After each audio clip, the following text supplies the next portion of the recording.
Bom dia pessoal, tudo bem com vocês? Então, hoje a gente vai conversar um pouco sobre o Plano Real, um tema interessante, bacana e oportuno porque essa semana, segunda-feira, dia 1º de julho, a gente teve a data de comemoração dos 30 anos do Plano Real.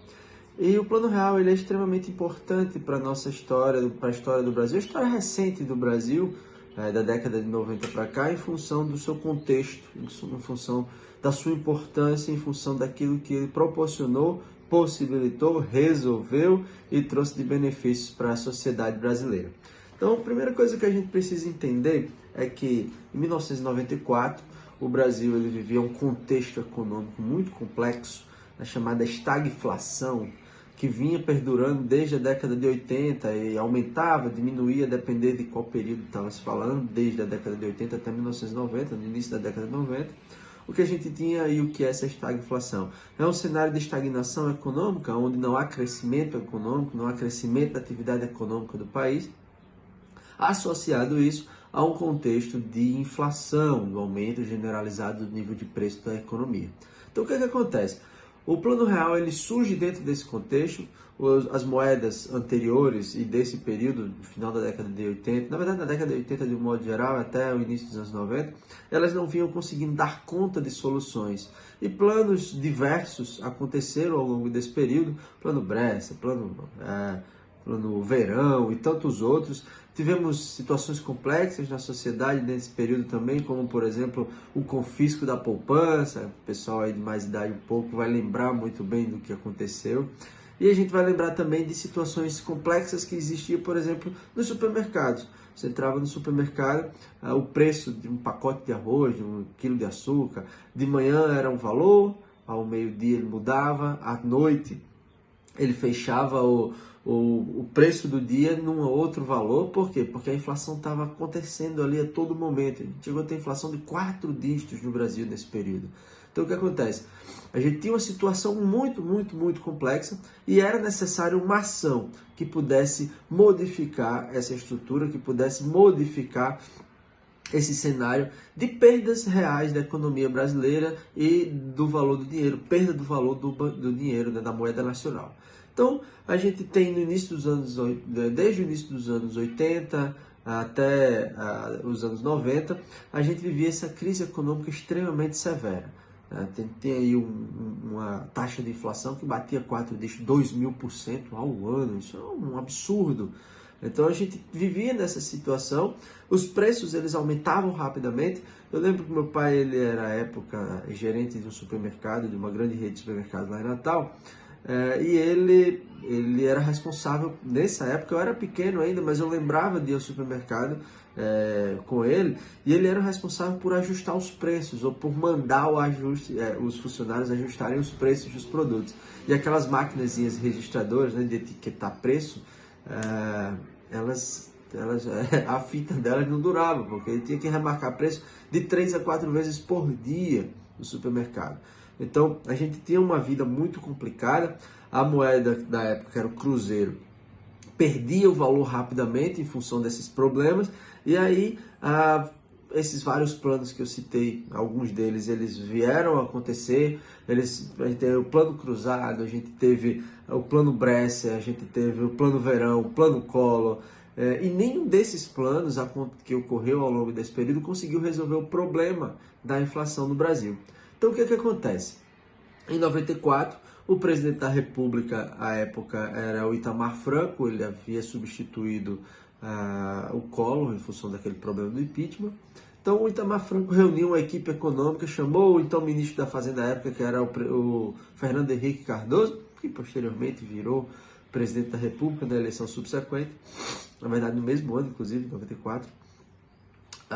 Então ele foi convocado junto com a equipe de economistas e de analistas de mercado e tudo mais, e a ideia era simples, era criar um plano que pudesse estabilizar a economia brasileira, que pudesse dar estabilidade à atividade econômica brasileira. Deveria vir com uma nova moeda, e esse valor ele deveria ser estável e que pudesse ter uma paridade, pelo menos nesse primeiro momento, ele deveria ter uma paridade com o dólar, ou seja, você ancorava o valor da moeda nacional ao valor do dólar. Isso era muito interessante porque a gente passou por um período de organização das contas, do valor do dinheiro, do valor da moeda brasileira. Então, paridade significa ter o mesmo valor. Então, a gente teve em determinados momentos que o real brasileiro, logo quando surgiu, ele tinha um valor maior, inclusive, do que o próprio dólar. Isso é possível fazer com vários mecanismos que a gente chama dentro da economia monetária, vários mecanismos, vários gatilhos que a gente consegue construir. Então, o que aconteceu? Criou-se a nova moeda, adotou-se algumas medidas de ajuste fiscal, criou uma espécie de moeda de transição, que era chamada o URV, que era a Unidade Real de Valor, essa moeda de virtual, uma moeda virtual. Perceba que a ideia de moeda virtual, ela não é recente, né? Então, essa moeda virtual, ela foi criada para proporcionar essa transição do cruzeiro para o real, certo? Isso ajudou a desacelerar a inflação do período, e depois teve o lançamento do real em 1º de julho de 94, e aí ele entra em circulação, ele substitui o cruzeiro, substitui a unidade real de valor e passa a ser a moeda nacional. Então ele foi um sucesso de imediato, porque de cara o que ele conseguiu foi controlar a inflação. Controlando a inflação, ela caiu drasticamente em poucos meses. A economia brasileira começou a deixar de respirar por aparelhos e voltou a ter uma estabilidade. A partir daí, a sociedade começou novamente a conseguir fazer suas atividades econômicas, ir para o mercado com mais tranquilidade. O governo começou a ter novos problemas a resolver, uma vez que o problema da inflação e da moeda ela foi corrigida. Então, o Plano Real ele é lembrado como sendo um dos maiores, ele é um dos marcos fundamentais da história da economia brasileira e, sobretudo, da história recente. Ele é um marco porque ele modificou a atividade econômica no Brasil, tirou o Brasil de uma condição muito difícil, muito ruim, muito complexa, e trouxe o Brasil para um cenário muito mais controlado, estável, e a economia pôde voltar a atuar de maneira mais adequada, de maneira mais estável. Então, em resumo, para a gente finalizar a nossa conversa, o que é importante a gente saber? Que o Plano Real ele foi um divisor de águas para a atividade econômica, para a atividade monetária no Brasil. Ele trouxe estabilidade, ele devolveu a confiança à economia brasileira, ele permitiu que o Brasil voltasse a avançar, voltasse a ter uma atividade econômica pujante, voltasse a crescer e se desenvolver ao longo do período, coisa que a gente não tinha porque nós tínhamos uma base econômica muito frágil desde os anos 80 até 1994. Então é isso, eu espero que esse resgate histórico, essa lembrança na memória de muitos e essas informações para aqueles que não conhecem ainda sobre isso, possam de fato trazer mais conhecimento, explicar um pouco mais sobre o que foi essa história recente, o que foi recente de 30 anos, mas é recente sim, considerando a história econômica, a história do Brasil de modo geral.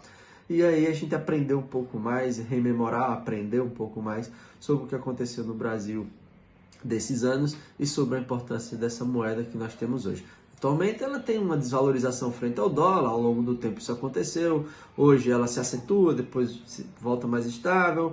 O que a gente vê é que são transações e que são aspectos que estão dentro do padrão de normalidade, obviamente precisam ser controladas e cuidadas para que não haja nenhum tipo de perdas significativas na moeda nacional. No entanto, é super importante a gente entender que hoje a gente tem um cenário econômico bastante tranquilo e estável frente ao que a gente já teve anteriormente, tá bom? Um abraço para todos, uma boa semana, um restinho de semana para todos aí, e na próxima semana a gente se encontra para conversar um pouco mais de um novo tema interessante da economia. Tchau, tchau!